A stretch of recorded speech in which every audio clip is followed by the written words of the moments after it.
जय हिंद दोस्तों, स्वागत है आपका महाकाली लाइब्रेरियन कोचिंग क्लासेस में। जैसा कि दोस्तों हमने 2D स्टार्ट कर दिया है। आज हम बात करने वाले हैं 2D के संदर्भ में। 2D के ही अंतर्गत आता है दोस्तों क्या, सर्कल। इसको आप क्या बोलते हैं, व्रत। हम जानेंगे आज के व्रत के क्या क्या अंग होते हैं, व्रत में क्या क्या होते हैं। आज व्रत का परिचय आज हम लेके आए हैं। देखिए दोस्तों, व्रत आप बोलेंगे कि व्रत बनता कैसे है, आपको जानकारी होना चाहिए कि जो व्रत रहता है, क्या व्रत होता है, वह एक ऐसी आकृति है जो कि किसी सेंटर से एक फिक्स बिंदु, ठीक है, यहाँ पे एक सेंटर है और उससे कुछ दूरी पर बिंदु है। तो यहाँ से बहुत सारे बिंदु हैं। कितने? उस पर्टिकुलर सेंटर से बहुत सारे बिंदुओं से बहुत सारे बिंदुओं से मिलकर बनी आकृति को क्या बोलोगे आप? व्रत बोलोगे दोस्तों। तो ये जो उस बिंदु से जो दूरी होती है ना दोस्तों, उसको आप क्या बोलते हैं? रेडियस बोलते हैं। उसको क्या बोलते हो दोस्तों? उसको रेडियस बोलते हैं। रेडियस मतलब हिंदी में बात करें तो उसको त्रिज्या बोलेंगे। क्या बोलेंगे दोस्तों? उसको त्रिज्या बोलेंगे। तो या तो इंग्लिश में बात करो तो रेडियस हो जाएगा, और इसी का मतलब क्या होता है? त्रिज्या। और यदि मैं इस त्रिज्या को, दोनों त्रिज्याओं को मिला देता हूँ, मतलब डबल कर देता हूँ, इस डबल कर दिया इसको, जैसे कि मैंने डबल कर दिया। यदि मैंने इसको डबल कर दिया तो आपको जानकारी होना चाहिए कि यदि मैंने प्लस आर कर दिया तो ये डी बन जाता है। डी का मतलब दोस्तों क्या होता है? व्यास होता है। क्या होता है? डी का मतलब व्यास होता है। मतलब 2r बराबर क्या होता है दोस्तों? व्यास। तो व्यास बराबर कितना होता है? डी बराबर 2r, या r बराबर बोल सकते हैं व्यास बटे 2, या क्या बोल सकते हो? d/2। तो ये वाली जानकारी आपके पास में होना चाहिए। इससे भी बहुत बार क्वेश्चन पूछे गए हैं दोस्तों, ठीक है। तो हमने क्या जाना? हमने जस्ट अभी देखा कि व्रत होता क्या है। मैंने आपको बताया कि किसी पॉइंट से, किसी एक बिंदु से किसी फिक्स बिंदु तक, किसी एक बिंदु से किसी फिक्स बिंदु तक बहुत सारे बिंदुओं से मिलकर बनी गोल गोल वाली आकृति। कैसे? गोल आकृति। बहुत सारे बिंदुओं से मिलकर बनी गोल आकृति को क्या बोल देंगे दोस्तों? अपन व्रत बोल देंगे। जिससे कि यहाँ पे बहुत सारे बिंदु हैं, इनसे वो मिलके बनी हुई है वो आकृति क्या कहलाती है? व्रत कहलाती है। और जो डिस्टेंस, क्योंकि सभी की डिस्टेंस बराबर है तो सभी दूर बराबर होगा। तो इसको आप उस दूरी को क्या बोलते हैं? रेडियस। क्या बोलते हैं दोस्तों? रेडियस। क्या बोलते हैं? रेडियस। या क्या बोलते हो? इस रेडियस को ही अपन क्या बोलते हैं? त्रिज्या। और दोनों, यदि इस आर को और यदि इसके ही आगे मैं इधर ले जाता हूं तो आर और आर जो दो मिलके बनती है, आप इसकी इस लेंथ को क्या बोलते हैं? डी। डी मतलब कि क्या बोलता है? डायमीटर। डायमीटर इंग्लिश में बोलते हैं, और हिंदी में क्या बोलते हैं दोस्तों? इसको व्यास बोलते हैं। आशा करता हूं कि ये आपको बहुत ही अच्छे से समझ में आया होगा, और ये कॉन्सेप्ट आपको याद रखना है, क्योंकि अधिकतर क्वेश्चन में एग्जामिनर क्या करता है? त्रिज्या न देते हुए डायरेक्ट आपको व्यास देता है। वो ये भी जानना चाहता है कि आपको इस चीज़ का नॉलेज है या नहीं। ये वेरी वेरी इंपॉर्टेंट जानकारी है व्रत के संदर्भ में, ठीक है दोस्तों। एक ये हो गया। अब अगली अपन बात करते हैं व्रत में और क्या क्या होता है। तो देखिए दोस्तों, ये तो हो गई व्रत की नॉर्मल जानकारी कि भैया व्रत में क्या होता है। एक तो क्या होती है दोस्तों, अपन ने अभी चर्चा करी, तो एक तो हो गई त्रिज्या, दूसरा क्या हो गया? व्यास। अब तीसरा क्या होता है? इसकी परिधि के बारे में बात कर लें। किसके बारे में? परिधि के बारे में। तो दोस्तों आखिरकार परिधि होती क्या है? अभी अपन ने चर्चा करी कि बहुत सारे बिंदुओं से मिलकर बनी आकृति, एक निश्चित डिस्टेंस थी, एक मूल बिंदु से, एक निश्चित डिस्टेंस से बहुत सारे बिंदुओं से मिलकर बनी गोल वाली व्रत, जैसे गोल गोल आकृति क्या कहलाती है? व्रत कहलाती है। अब अपन ने देखा तो ये गोल गोल सारे बिंदु है ना, तो इनको जोड़ के मतलब परिधि किसको बोलोगे आप? यदि आप इस पॉइंट से चले हैं, किस पॉइंट से चले हैं? इस पॉइंट से चले हैं, तो इस पॉइंट पे ही आपको ऐसे गोल गोल करके यहाँ पे आके आपको रुकना है। तो इसको क्या बोलेंगे? इस व्रत की परिधि। मतलब इसके ऊपर चलना है, इस परिधि के ऊपर, ठीक है, इसके ऊपर। तो इसको क्या बोलोगे आप? परिधि बोलोगे। जिस पॉइंट से चले हैं उसी पॉइंट पे आ जाने को क्या बोलेंगे आप? परिधि बोलेंगे। तो व्रत की परिधि आपको समझ में आया होगा कि व्रत की परिधि अपन ने किसको डिनोट किया? इस चीज को। अब परिधि होती क्या है? तो परिधि को लिखते क्या है? व्रत की परिधि बराबर दोस्तों होता है क्या है? परिधि बराबर होता है 2πr। कितना पाई आर? 2πr। अब यहाँ 2π कैसे आया? देखो, एक r तो ये वाला यहाँ से लेके, यदि आप इसको डिनोट करते हैं तो यहाँ देखिए, एक r यहाँ से लेके यहाँ तक पाई के संदर्भ में, यहाँ पे आपको कितना डिग्री का कोण बनता है दोस्तों? 180 डिग्री का। 180 डिग्री मतलब कि आपको, यदि आप मैथ्स की लैंग्वेज में समझें तो 180 डिग्री को बोलते हैं पाई। कितना बोलते हैं? 180 डिग्री को आप बोलते हैं पाई। तो इसे अपन ने पाई के रूप में डिनोट किया। किसको? इस 180 को। तो इस 180 के लिए कहाँ से कहाँ तक चले अपन? इस आर को लेके चले। इस आर को लेके कहाँ से कहाँ तक चले? जब तक उसने 180 डिग्री का कोण बनाया तब तक। तो यहाँ तो आ गया 2π, पाई आर एक ये वाला, एक पाई आर ये वाला आ गया, प्लस अब ये वाला सर्कल बचा तो इसके लिए भी ये 180, और कहाँ से कहाँ तक चले, अब ये वाली रेडियस तो ये भी सेम ही होगी, ये वाली रेडियस से यहाँ तक चले। तो ऐसे करके आप इसका फॉर्मूला डिनोट कर सकते हैं दोस्तों। इसका फॉर्मूला क्या आ जाता है, 2 पाई आर वृत्त की परिधि। मेरे ख्याल से अब आपको कभी भी याद करने की जरूरत नहीं होगी कि भैया वृत्त की परिधि होती क्या है। तो वृत्त की परिधि आप समझ गए होंगे दोस्तों कैसे आई। आपको ये भी कॉमन सेंस, ये आपको आगे जाके सीखने की जरूरत पड़ेगी, तो क्यों ना आप आज ही सीख लें। यदि आप अभी सीख लेते हैं तो कोई प्रॉब्लम आने वाली है ही नहीं। ठीक है, अब अगली बात करते हैं। ये 2 पाई आर हो गया। अब और क्या रहता है, ये आपको समझ में आ गया होगा। एक बार और समझा देता हूं कि यहाँ से लेके यहाँ से अपन चले तो ये एक रेडियस थी। ठीक है, ये रेडियस कहाँ से कहाँ तक, मतलब ये रेडियस कितनी डिग्री घूमी, ये रेडियस घूमी दोस्तों कितनी, 180 डिग्री, जिसको अपन किससे डिनोट करते हैं, पाई से। तो वही हमने लिख दिया यहाँ पे। सॉरी दोस्तों, 1 मिनट, जस्ट अ सेकेंड।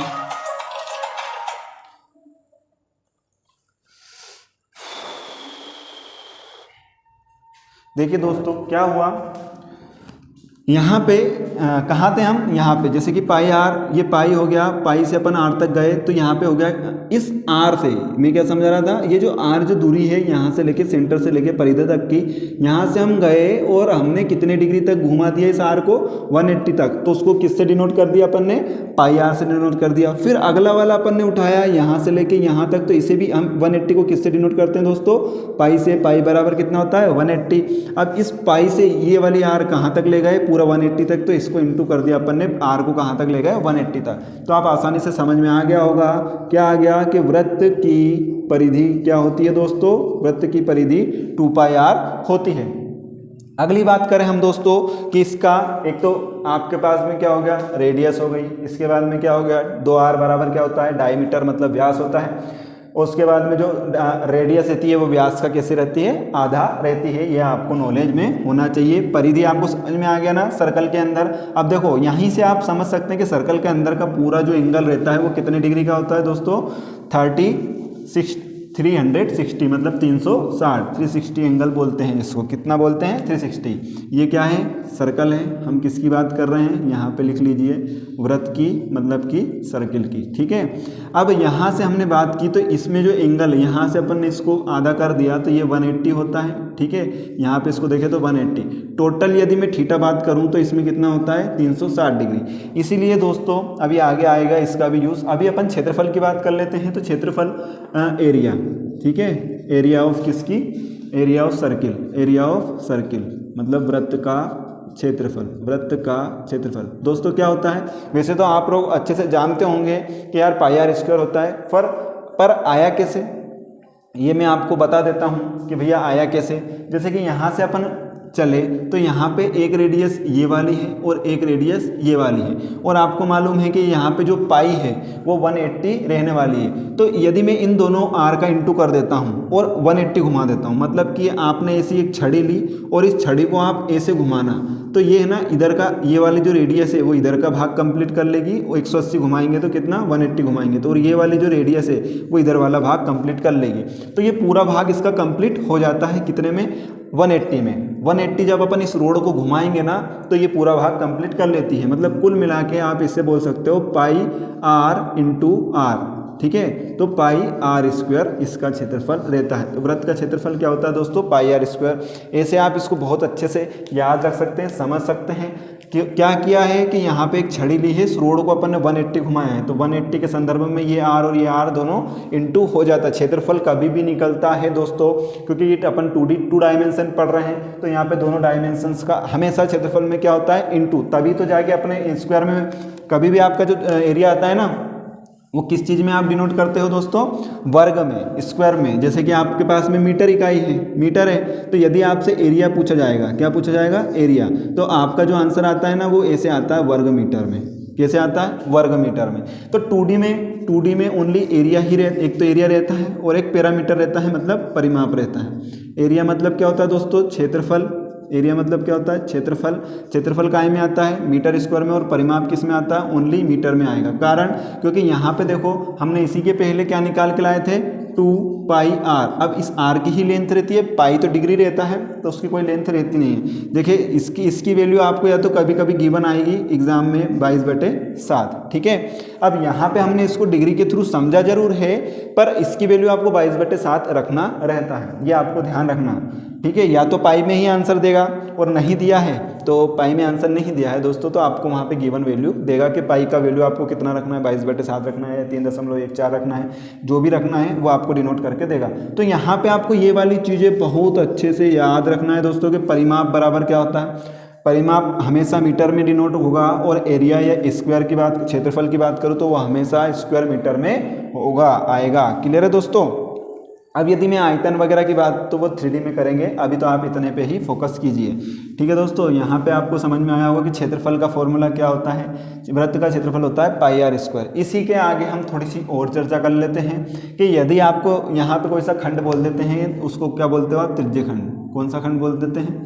अब और क्या क्या रहता है अपन सारी डिस्कशन इसी वीडियो में खत्म कर लेंगे वृत्त की। यहाँ पे ये वाला जैसा कि खंड आ गया है ना, इसको क्या बोलते हो आप, त्रिज्य खंड। कौन सा खंड, त्रिज्य खंड, क्योंकि दो त्रिज्याओं के द्वारा बनाया गया काट के खंड, उसको क्या बोलेंगे आप, त्रिज्य खंड। यदि इसका परिमाप बोल दे, वृत्त के त्रिज्य खंड का, वृत्त के त्रिज्य खंड का परिमाप, किसके दोस्तों, वृत्त के, सर्किल के त्रिज्य खंड, वृत्त के त्रिज्य खंड का क्षेत्रफल। तो यहाँ पे क्या बोलेंगे आप त्रिज्य खंड के क्षेत्रफल में, कि यहाँ पे बोलेंगे आप θ/360, और जो चीज़ें आप परिमाप लगाते हैं वही आपको यहाँ पे डिनोट करना है। और वृत्त के त्रिज्य खंड का क्षेत्रफल, किसका, त्रिज्य खंड का क्षेत्रफल। इसे कैसे लिखेंगे दोस्तों, इसे भी वैसे ही लिखना है। बस यहाँ पे आपको एग्जामिनर थीटा गिवन देगा और नहीं देगा तो थीटा की वैल्यू भी पूछ सकता है, तो आपको ये चीज़ें थोड़ी सी दोनों को याद रखना है। वैसे तो पूरा फॉर्मूला ये वही है जो अपन अभी सीख के आए हैं, क्योंकि यहाँ पे थीटा की वैल्यू यदि आप 360 रखते हो, मतलब पूरे वृत्त का निकालते हो तो पूरा बड़ा भाग रहता है, तो 360 से 360 कैंसिल हो जाता है। मेन फॉर्मूला तो यही रहता है जो आपको याद रखना होता है, ठीक है दोस्तों। अब इसी के आगे अपन चलते हैं और अर्धवृत्त की ओर बात कर लेते हैं।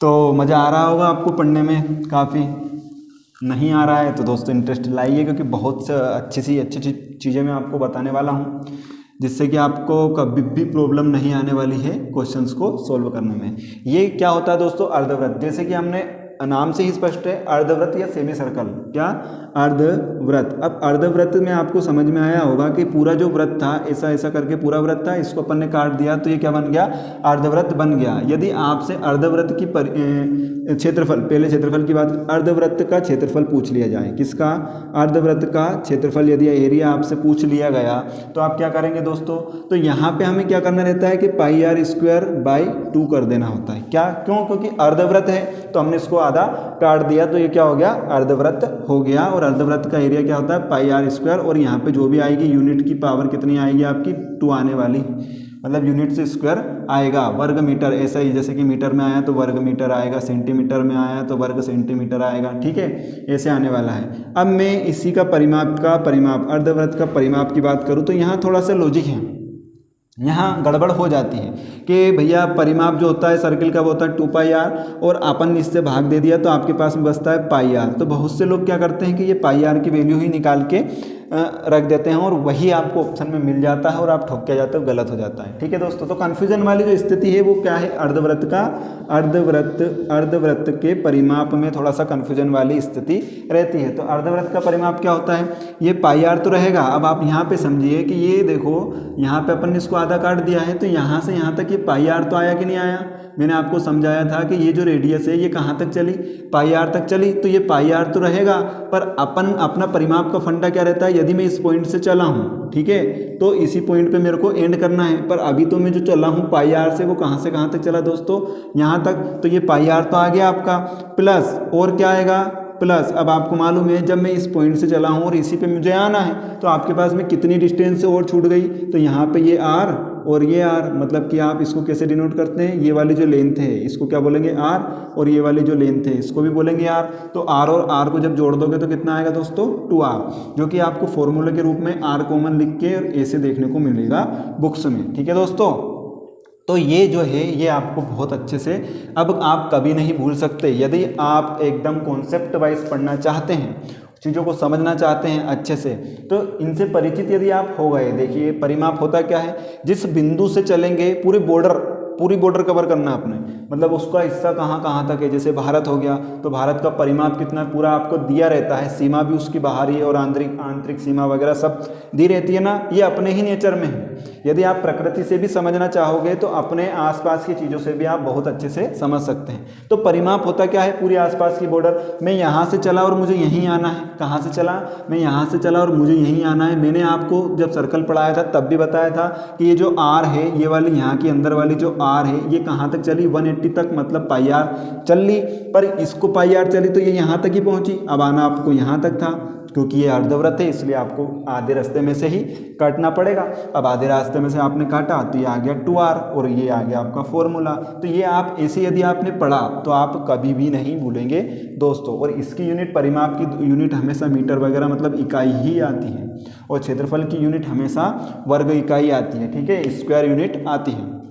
वर्ग इकाई बोल सकते हैं, इंग्लिश में बोले तो स्क्वायर यूनिट आपको देखने को मिलेगा दोस्तों। तो यहाँ हमने कोशिश की है आपको कि वृत्त के सारे ही टाइप जो बेसिक नॉलेज होता है वृत्त का परिचय हमने यहाँ पे आपको करवा दिया है। अब इससे रिलेटेड जो भी क्वेश्चन है वो मिक्सिंग आते हैं आजकल, डायरेक्ट तो इससे कोई क्वेश्चन देखने को मिलता नहीं है, बहुत कम देखने को मिलता है। बाकी यदि बेसिक नॉर्मल क्वेश्चन आ गए तो आप इन सूत्रों से, इनके हिसाब से आप आराम से बना सकते हैं। यदि आपने इस क्लास को ले लिया तो बेसिक तो आपका कंप्लीट हो गया। अब जो भी प्रैक्टिस अपन करेंगे आने वाले सेशंस में, अच्छे से आने वाली क्लासेस में हम अच्छे से इसको और भी कवर कर लेंगे। आप इससे फॉर्मूला रटना भूल जाएंगे, एकदम सीख जाएंगे कि भाई फॉर्मूला आता कैसे, जनरेट कैसे होता है। ठीक है दोस्तों, आज के लिए इतना ही, मिलते हैं अगली वीडियो में। वीडियो अच्छी लगे तो शेयर और लाइक ज़रूर कीजिएगा। धन्यवाद दोस्तों, मिलते हैं अगली वीडियो।